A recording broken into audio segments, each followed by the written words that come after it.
उपचुनाव में जीत के बाद उत्तर प्रदेश से एक बड़ी ही चौंकाने और हैरान कर देने वाली खबर सामने आ गई है, जिनमें डंके की चोट पर 2027 में भाजपा की तीसरी बार यूपी में सरकार बनने का ऐलान अभी से ही कर दिया गया है। भाजपा की ओर से किए गए इस ऐलान के बाद से अखिलेश यादव की हालत और खराब हो गई है, क्योंकि 2027 वाला ये ऐलान किसी और ने नहीं बल्कि योगी आदित्यनाथ ने ही कर दिया है। कहा, हम तो आगे बढ़ते रहेंगे, अगर किसी में हिम्मत है तो रोक कर दिखाए। उपचुनाव में भाजपा जिन 7 सीटों पर डंके की चोट पर जीत हासिल की, उसको लेकर सीएम योगी ने बहुत बड़ी बात कही है, जिस पर अब सियासी गलियारों में हड़कंप मचा हुआ है। अखिलेश यादव जिन सीटों को अपना गढ़ मान बैठे थे, समाजवादियों का उन सीटों पर डंका बजता था, आज ज्यादातर उन सीटों पर भाजपा का डंका बज रहा है। इसी बात को लेकर योगी आदित्यनाथ ने आज अखिलेश यादव को खुले मंच से नसीहत दी है। कहा, जिन सीटों पर लोगों को ज्यादा कठिन लगता था, आज उन सीटों पर भाजपा का झंडा गड़ गया है। तो चलिए उपचुनाव में जीत के बाद योगी आदित्यनाथ का जो पहला बयान सामने आया है, उसको हम सुनाते हैं।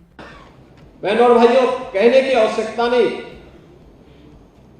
कि जिन लोगों को आजमगढ़ और रामपुर कठिन लगता था, इसी सरकार ने आजमगढ़ और रामपुर को भी आसान करके वहां पर भारतीय जनता पार्टी का झंडा गाड़ने का काम किया। जिन्हें कुंदरकी और कटेहरी की चुनौती लगती थी, वहां पर भी भारतीय जनता पार्टी का झंडा फिर से गड़ा है।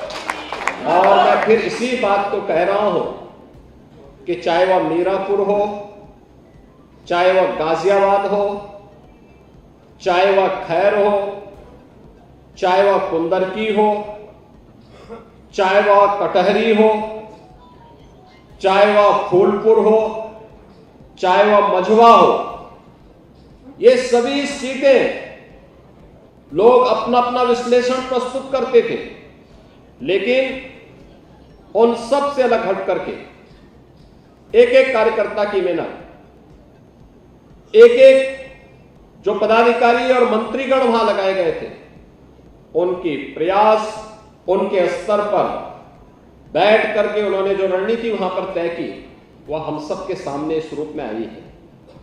योगी आदित्यनाथ अपने बयानों पर यही नहीं रुके। अखिलेश यादव को चुनौती ठोकते हुए डंके की चोट पर यह भी कहा कि ये उपचुनाव 2027 की रणनीति तय कर दिया है और ऐसे ही हम फिर 2027 में भाजपा की सरकार डंके की चोट पर बनाएंगे। विपक्ष यानी कि सपा सुप्रीमो अखिलेश यादव को जो भी आरोप लगाना है लगाता रहे। कार्यकर्ताओं और नेताओं को कहा, उस पर ध्यान न देकर हमें और आगे बढ़ते रहना है।